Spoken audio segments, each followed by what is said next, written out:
നമസ്കാരം. വൃശ്ചികം രാശിയിൽപ്പെട്ട വിശാഖം, അനിഴം, തൃക്കേട്ട നക്ഷത്രക്കാർക്ക് ഇപ്പോൾ നടന്നുകൊണ്ടിരിക്കുന്ന ഒരുപാട് സാമ്പത്തിക പ്രശ്നങ്ങളും കുടുംബപരമായിട്ടുള്ള ദുരിതങ്ങളും സന്താനങ്ങളുടെ ഉയർച്ചയില്ലായ്മ ഇങ്ങനെയുള്ള കാര്യങ്ങളൊക്കെ നിങ്ങൾക്ക് ദുരിതങ്ങൾ ഉണ്ടാക്കുന്നുണ്ട്. നിങ്ങളുടെ ദശാകാലം ശുക്രനും ബുധനും ആണ് എന്ന് വിചാരിക്കുക. ഇതിൽ ഏതെങ്കിലും ഒരു ദശാകാലമാണ്, ഇപ്പോൾ ശുക്രദശാകാലോ ബുധദശാകാലോ ആണെന്ന് വിചാരിക്കുക. ഈ ദശാകാലം രണ്ടും നിങ്ങൾക്ക് വളരെ മോശപ്രദമാണ്. അതുപോലെ തന്നെ ശുക്രദശയിലെ ബുധന്റെ അപഹാരകാലവും നിങ്ങൾക്ക് ദോഷപ്രദനാണ്. അപ്പൊ നമ്മൾ എന്താണെന്ന് വെച്ച് കഴിഞ്ഞാൽ ദോഷപരിഹാരമായിട്ട് ശുക്രനെ പ്രീതിപ്പെടുത്താം. എന്ന് വെച്ചാൽ ദുർഗയെ പ്രീതിപ്പെടുത്താം.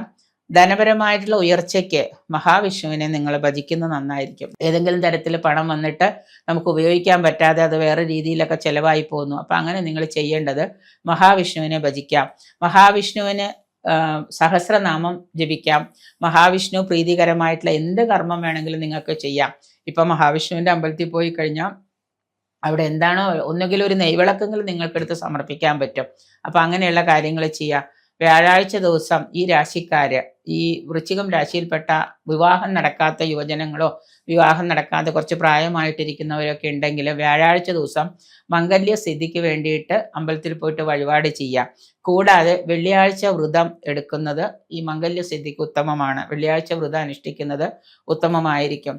തൊഴിൽപരമായിട്ടുള്ള ഉന്നതിയൊക്കെ കിട്ടണമെങ്കിൽ നിങ്ങൾക്ക് ഭദ്രകാളിയെ പ്രീതിപ്പെടുത്താം. ഭദ്രകാളിക്ക് ചുവന്ന ചെത്തിപ്പൂ കൊണ്ട് പുഷ്പാഞ്ജലി ഭാഗ്യസൂക്തം ചെയ്യാം ഭദ്രകാളി ക്ഷേത്രത്തിൽ. പിന്നെ അതുപോലെ തന്നെ കടും പായസം നിങ്ങൾക്ക് നേദിക്കാം. ഗുരുതി കഴിക്കാം. ഗുരുതിക്കൂട്ട് പോലെയുള്ള വഴിപാടുകളൊക്കെ ചെയ്യാം ഭദ്രകാളിക്ക്. ഇതൊക്കെ ഈ വൃശ്ചികം രാശിയിൽപ്പെട്ടവർക്ക് ഈ വർഷവും അടുത്ത വർഷവും ഒക്കെ കൂടുതൽ നേട്ടങ്ങൾക്ക് ദോഷപരിഹാരമായിട്ട് ചെയ്യാൻ പറ്റുന്ന കർമ്മങ്ങളാണ്.